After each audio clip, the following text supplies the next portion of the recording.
Bom dia. Que a graça e a paz do Senhor Jesus Cristo seja em sua vida, no seu lar e em seus negócios.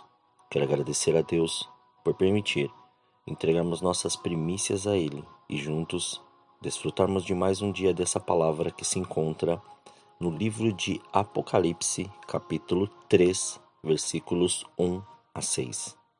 E ao anjo da igreja que está em Sardes escreve: Isto diz o que tem os 7 Espíritos de Deus e as 7 estrelas. Conheço as tuas obras, que tens nome de que vives e estás morto. Sê vigilante e confirma os restantes, que estão para morrer, porque não achei as tuas obras perfeitas diante de Deus. Lembra-te, pois, do que tens recebido e ouvido, e guarda-o, e arrependa-te. E se não vigiardes, virei sobre ti como um ladrão, e não saberás a que hora sobre ti virei. Mas também tens em Sardes algumas poucas pessoas que não contaminaram suas vestes, e comigo andarão vestidas de branco, porquanto são dignas disso. O que vencer será vestido de vestes brancas, e de maneira nenhuma arriscarei o seu nome do livro da vida, e confessarei o seu nome diante de meu Pai e diante dos seus anjos. Quem tem ouvidos, ouça o que o Espírito diz às igrejas. Ao meditar sobre essa passagem, o Senhor me levou a enxergar algo que me deixou um pouco pensativo. Porque no primeiro versículo ele fala sobre ter nome do que vive e está morto, não referenciando a nossa morte e ressurreição em Cristo, mas sim uma conduta de pessoas presas em uma espécie de modismo temporal que não permitem ver sua maneira de viver, mas sim condicionam o seu modo de vida completamente relacionado ao agir no automático. Isso me levou a pensar sobre algo que está em evidência em filmes, jogos e até mesmo em interpretações artísticas. É a figura do zumbi, como um ser que sempre está no automático. Parece que sua mente está fazendo um looping das informações e elas não se renovam, mas se mantêm da mesma maneira, com todos os sentimentos, emoções, comportamentos e da mesma vontade de fazer tudo para acabar com a vida do próximo e com o propósito único de comer o cérebro da pessoa que ela encontra. Pois eles são taxados de pessoas que ressuscitaram, ou melhor, que tiveram sua vida novamente depois de mortos, mas sua consciência foi corrompida para viver em uma constante busca em destruir a pessoa que não está vivendo seu estilo de vida. E o Senhor me levou a refletir sobre isso. Em nosso mundo contemporâneo, quantas pessoas estão à mercê desse tipo de comportamento, deixando ser influenciados por rotinas que se tornam hábitos automáticos, não discernindo mais o que é certo ou errado, verdadeiro ou falso, só continuam fazendo, pois é o ciclo da vida. E essas pessoas acabam tendo sua mente cauterizada a ponto de só conseguirem enxergar suas próprias vontades e desejos. E vivem até uma falsa realidade e um falso credo, um falso evangelho, pois acreditam ter nascido de novo, mas na verdade estão vivendo como zumbis espirituais, cuja intenção está em destruir e acabar com as pessoas que não têm essa mesma linha de pensamento. São como sepulcros caiados, completamente mortos por dentro. Sua vida, ainda que seja revelada como um conhecedor do Evangelho, acabam sendo levados por metodologias que os cegam, não permitindo ver a verdadeira magnitude da revelação do amor de Deus em Cristo.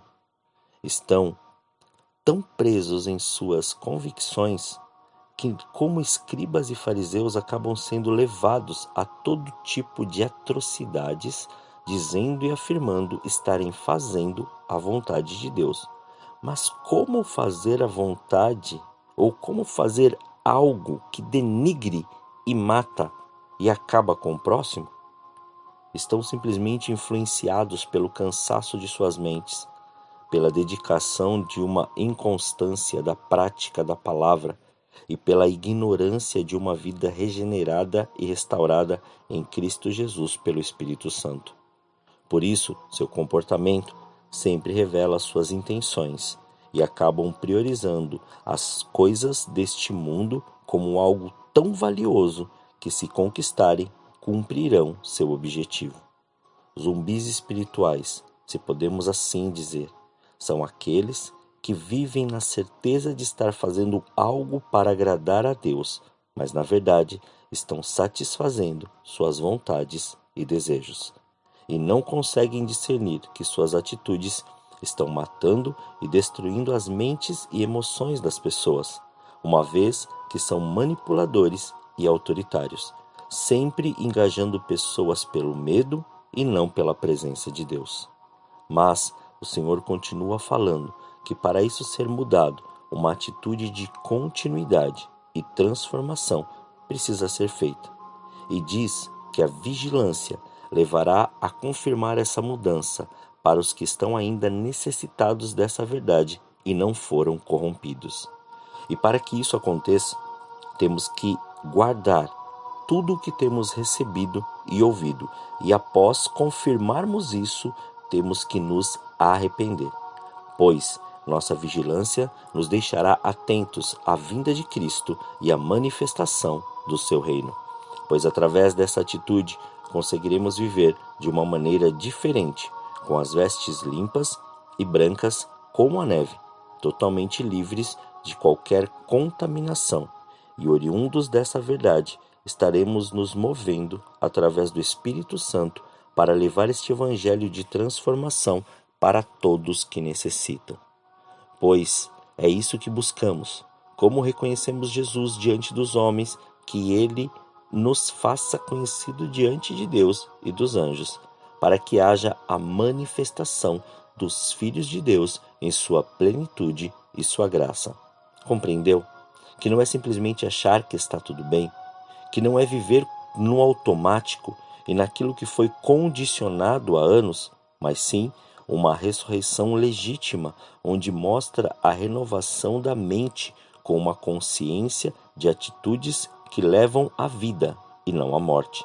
A limpeza das vestes que nos mostram que nossos comportamentos, pensamentos e atitudes refletem diretamente a presença do Senhor através de nós, e que nossa expectativa está na promessa de Jesus, de sua volta e da vida eterna nele, e tudo que estiver tomando este lugar é supérfluo. O Senhor está te preparando para as grandes conquistas, mas você tem que querer ser transformado por Ele e não mais aceitar o modismo do automático e das velhas condutas. Não permita ser um zumbi espiritual, mas deixe o Senhor te ressuscitar e fazer você uma nova pessoa. Através do Espírito Santo, Ele nos dá sabedoria, entendimento, conhecimento, ativa a nossa fé, nos dá paz, nos movimenta para o seu reino, nos leva a falar, viver e realizar suas obras e nos direciona a levar as pessoas a crescerem e multiplicarem esse conhecimento. Oremos. Senhor, nós te louvamos e te agradecemos, Pai. Graças nós te damos por este dia. Muito obrigado por permitir entregarmos nossas primícias, entregarmos estas primeiras horas a Ti, para que o Senhor cumpra, estabeleça e faça a sua vontade. Pai, sabemos que diante, Senhor, de um mundo onde, Pai, tudo é acelerado, e muitas vezes, Pai, nos condicionamos, Senhor, a rotinas, a metodologias, a maneiras, Pai, e isso pode, Senhor, sim, nos levar a conquistas inimagináveis, mas também pode, Senhor, reduzir, Senhor, a nossa fé em querer simplesmente produzir algo. Então, Senhor, não permita que nós entremos, Senhor, neste automático. Que tudo aquilo que nós tenhamos que fazer, que sejamos moderados, Pai. Que tenhamos, Pai, o início e tenhamos o fim, para que o seu nome, a cada vez mais, seja glorificado, seja exaltado e seja engrandecido. Sabemos, ó Pai, que tudo está diante do seu controle e na sua direção. E por isso, consagramos e entregamos tudo o que temos e que somos para que o Senhor cumpra e estabeleça o seu querer neste tempo. Não nos permita, Senhor, ou não deixe, Senhor, que nos tornemos zumbis espirituais, mas antes que esta ressurreição seja viva e nos transforme por completo, renovando a nossa mente, nos dando a direção e não, Pai, tirando os nossos olhos do alvo, que é esta vida eterna em Jesus Cristo. Muito obrigado, Pai. Assim, Senhor, nós oramos agradecidos a Ti, em nome de Jesus. Amém. Tenha um dia abençoado na presença do Senhor.